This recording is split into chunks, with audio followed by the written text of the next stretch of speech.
বন্ধুরা আসসালামু আলাইকুম, আমি মেহেদি হাসান সোহাগ। তো আপনারা তো জানেন আমাদের বাড়ি কিছু গাছ আছে, আম গাছ। সেই আম গাছের আমগুলো হঠাৎ করে আম পাকা ধরছে আর কি। তো যাই হোক, আমাদের সকালবেলা মা আর ভাই আম পাড়তেছিল, আর আমাদের সালমান ফার্সিও ছিল। তো সালমান ফার্সি বসে বসে দেখতেছে ভাই আম পাড়তেছে। তো নিজেদের গাছের আম পাড়া যে কি একটা আনন্দ, আর নিজেদের গাছের আম খাওয়া যে কি একটা টেস্ট, সে যাদের আছে তারাই বুঝবে।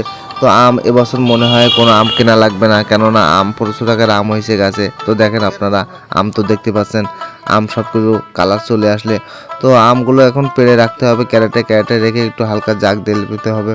তো জাগ নাও দিলেও কিন্তু আমগুলো পেকে যাবে। তাক মাশাআল্লাহ, নিজেদের গাছের আম, নিজেদের গাছ, নিজেদের বাড়ি, আর সব কিছু নিজেরাই খাবো।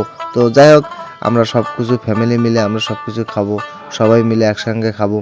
তো যাই হোক, আমার আব্বু বলতেছে যে আব্বু ও একটা আম, এটা বড় আম, দেখেন এটা হলো কিসের আম, ওটা যেন কি একটা জানি আম, আমটা একটু দাগে দাগে মতো হয়, বুঝছেন, সবেদার মতো।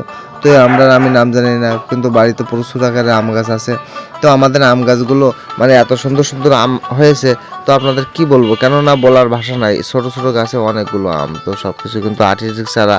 তো আটির কিছু আছে, আর কিছু কলপি আছে। তো কলপি চারাগুলো মানে অল্প ছোট ছোট গাছে অল্প অল্প মানে আম হয়েছে, মানে এবছর নতুন আম হয়েছে। তো তো যাই হোক, আমাদের গাছের আম গাছ আমরা খাবো, একদম ফরমালিন মুক্ত আম।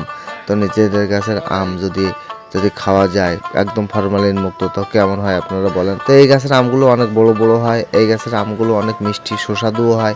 এই গাছের আম নাকি কি জানি হিমসাগর না কি জানি বলে, আমি তো আমের নাম জানি না, শুধু আম, আমি আম, আমার কাছে আমি আম আম আমের কোনো আমার কাছে আর বিকল্প কোনো শব্দ নেই। আমি আম। তো সবাই ভালো থাকবেন, সুস্থ থাকবেন।